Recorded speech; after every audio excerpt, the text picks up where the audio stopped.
ಅಜಯ್, ಯಾಕೆ ಹೇಗಿದ್ಯಾ? ಏನು ಯೋಚನೆ ಮಾಡ್ತಿದ್ಯಾ? ಇವತ್ತು ನೀನು ಇರಬೇಕಾಗಿತ್ತು ಸ್ವಾತಿ. ನಾನು ಈ ಪೊಸಿಷನಿಗೆ ಬರೋಕ್ಕೆ ನೀನೇ ಕಾರಣ. ನಿನ್ನ ಜೊತೆ ನಾನು ಇದ್ದೇ ಇರ್ತೀನಿ. ನೀನು ಸ್ಟೇಜ್ ಮೇಲೆ ಹಾಡೋದನ್ನ ನೋಡಿ ನಾನು ಕಣ್ತುಂಬಿಸ್ಕೋಬೇಕು. ಅಲ್ಲೇ ಜನರ ಮಧ್ಯೆ ನಿಂತು ನಾನು ಖುಷಿ ಪಡ್ತೀನಿ. ನೀನು ಗೆದ್ದೇ ಗೆಲ್ತೀಯ ಅಜಯ್.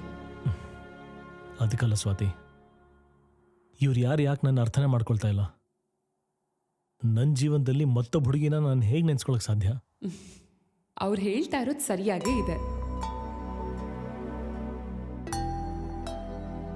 ಎಸ್ ಅಜಯ್, ನೀನೆಷ್ಟು ನನ್ನ ಪ್ರೀತಿಸ್ತೀಯೋ ಅಂಜಲಿ ಕೂಡ ನಿನ್ನ ಅಷ್ಟೇ ಪ್ರೀತಿಸ್ತಾಳೆ ಅನ್ನೋದು ಸತ್ಯ. ನಿನ್ನ ಪ್ರೀತಿನ ನಾನು ಅನುಭವಿಸಕ್ಕಾಗಲ್ಲ. ನಿನ್ನ ಮೇಲಿರೋ ನನ್ನ ಪ್ರೀತಿನ ನಾನು ಯಾವ ರೀತಿಲೂ ಸಹ ವ್ಯಕ್ತಪಡಿಸೋಕ್ಕಾಗಲ್ಲ. ನನ್ನ ಪ್ರೀತಿ ನಿನ್ನ ಪಾಲ್ಗೆ ಕನ್ನಡಿ ಗಂಟು.